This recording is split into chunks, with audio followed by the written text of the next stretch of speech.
మిత్రులారా, నేను విట్టపల్లి రాజమౌళి. మొన్న మంచిర్యాల జిల్లాలో కొద్దిమంది మన మిత్రులు మరి టీఎస్ఎంసీ దాడులను నిరసిస్తూ పోరాటం తీసుకొని ర్యాలీగా వెళ్ళి కలెక్టర్ దగ్గరకు పోయి మరి అప్లికేషన్ ఇచ్చి మా మీద ఈ రకంగా దాడులు జరుగుతున్నాయని చెప్పేసి విన్నవించుకుంటే కలెక్టర్ గారు టీఎస్ఎంసీ వాళ్లకు ప్రత్యేకమైన హక్కులు ఉన్నాయి, మీరందరూ కూడా ఎలాంటి చదువులు చదువుకోకుండా మరి చట్టబద్ధంగా లేనందువల్ల ప్రాక్టీస్ చేసుకుంటే చట్టబద్ధంగా మీరు దోషులే, మీది తప్పు, మీరు ప్రాక్టీస్ చేయకూడదు అని చెప్పేసి అన్నారు అని చెప్పేసి మరి వెన్నుదిరిగి వచ్చినటువంటి ఆ నాయకత్వానికి నేను ప్రత్యేకంగా ఈ సందర్భంగా తెలియజేసేది ఏంటంటే, మిత్రులారా, మరి నాయకత్వం వహించేటప్పుడు అవగాహన లేని నాయకులు వెళ్తే పరిస్థితి ఇట్లే ఉంటుంది. మీరు చెప్పాల్సింది ఏంటంటే, మనము 200 రూపాయల ఫీజు కమ్యూనిటీ పారామెడికల్ బోర్డుకు, మరి కమ్యూనిటీ పారామెడికల్ బోర్డు ప్రత్యేకమైనటువంటి నోటీస్ ఇచ్చిన తర్వాత మనం అందరం అప్లై చేసుకొని 200 రూపాయల ఫీజు కట్టి అందరం కూడా 1000 గంటల పాటు మరి ప్రభుత్వంతోనే శిక్షణ తీసుకున్నాం. ప్రభుత్వం మనకు 429 జీవో ద్వారా ఎగ్జామ్ పెట్టి అందరికీ సర్టిఫికేట్ ఇవ్వాల్సిన బాధ్యత ఉన్నది. ఆ రకంగా సర్టిఫికేట్ ఇవ్వనందున పొరపాటు ప్రభుత్వందే. ఇప్పటికైనా మనకు ఎగ్జామ్ పెట్టి సర్టిఫికేట్ ఇవ్వాలి, ఆర్ఎంపీలకు రక్షణ కల్పించాలి.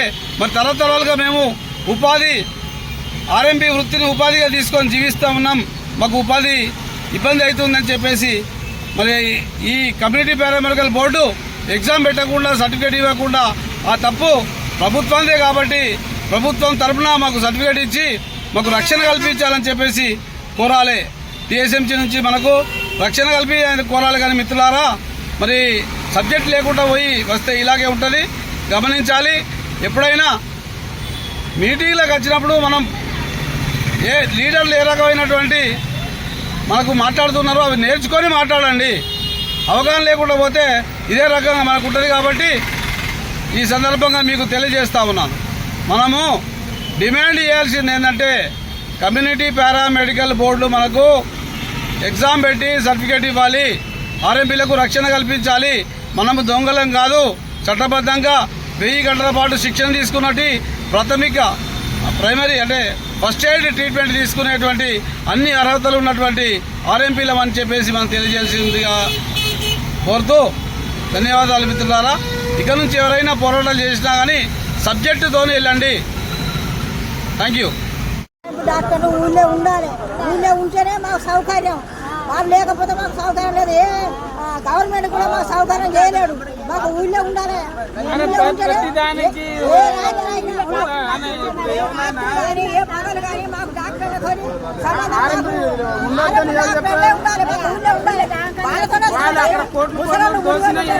వాళ్ళు వస్తారు, మందులు ఇస్తారు, ఏ కరెంట్ ఆ కరెంట్ తెలంగాణ కూడా లేచి వస్తారు. వాళ్ళు ఉంటేనే మాకు సౌకర్యం, వాళ్ళు లేకపోతే మాకు ఎవరు పోతారు? మాకు ఎవరు ఫోన్ శాస్త్రం రాదు. వాళ్ళు వాళ్ళకు డాక్టర్లు ఉంటేనే ఏ గవర్నమెంట్ సౌకర్యం చేస్తలేరు. మాకు ఉన్నది కావాల్సింది మా ఊళ్ళో డాక్టర్లు మాకు ఉండాలి. ఆర్ఎం డాక్టర్లు ఉంటేనే మా బతుకులు. ఏదో ఇంటి వాళ్ళతో బతుకుతూనే పోవు. నీ కాడికి వచ్చేటప్పుడు ఏ టైం కావాలి, నువ్వు ఎప్పుడు లేచేస్తావు? డాక్టర్ ఉన్నాడు, నర్సులు ఫోన్ చేయంటే ఏ వస్తాడు వాళ్ళు ఆగమా అని ఉండేటారు. ఎంతసేపు ఉండాలి? అంతగా పానం పోతుంది. అప్పుడు మీకు నిమ్మలం ఉంటుంది. మీకు లక్ష మేము పెట్టలేము. మాకు రూపాయి ఉంటే నేను ఎక్కడ కట్టం చేసుకొని నీకు లక్షలే దేవు. ఇలా ఉంటే అయ్యా ఇయ్యాలగా రేపు ఇస్తామని బాధ్యని మేము సూర్యులు వేయించుకొని పెడతాను భూమి మీద. మీతోటి మాకేం సంబంధం లేదు. ఆ రేపు డాక్టర్ వద్దని అనేటోళ్ళు ఎవరైనా వాళ్ళకు మాత్రం వాళ్ళకి శిక్ష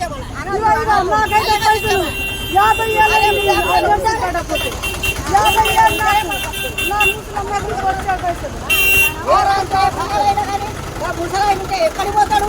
ఆ రాత్రి పోయి లేపుడే వస్తాడు, సూర్యుడు పోతాడు, కోలిస్తాడు, ఉత్తగో 4 ఇస్తాడు, పైసలకో 4 ఇస్తాడు. మమ్మల్ని అదేదే వాళ్ళు ఏ గవర్నమెంట్ మాకు ఖచ్చితంగా ఉండాలి.